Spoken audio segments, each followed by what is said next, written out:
What are the things that we can do to diminish what I call, starving animal syndrome?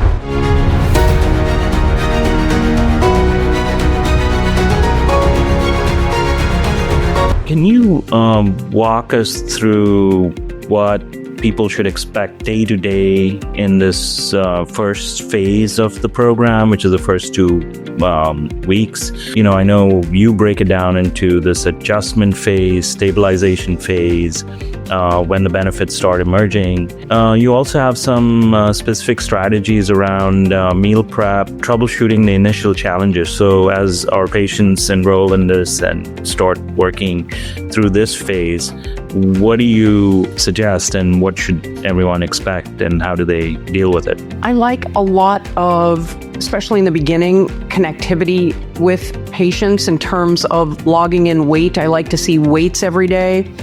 I like to see how much movement people get on a daily basis.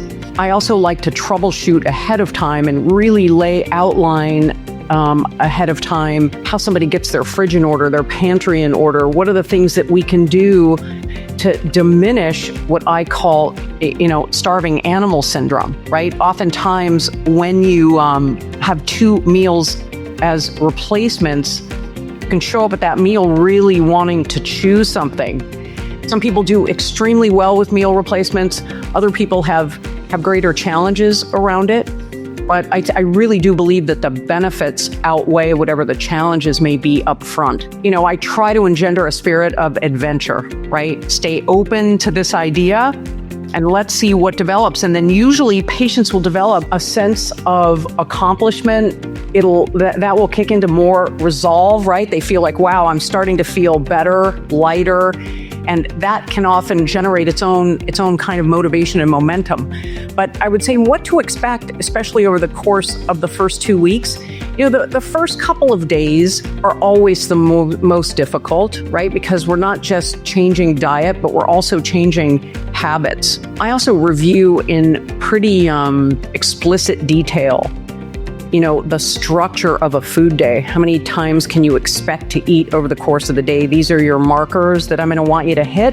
And this is how you're going to populate those markers with food. Some of them are going to be with meal replacements. Some of it'll be with a meal. Obviously, this is predicated on individuality and body mass.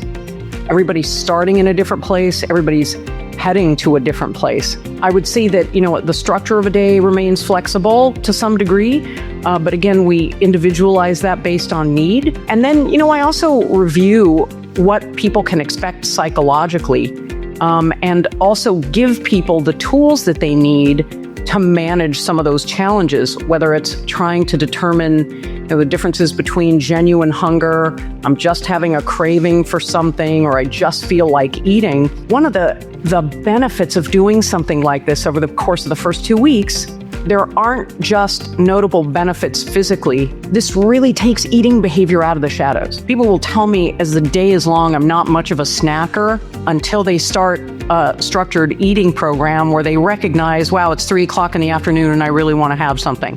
Now what do I do?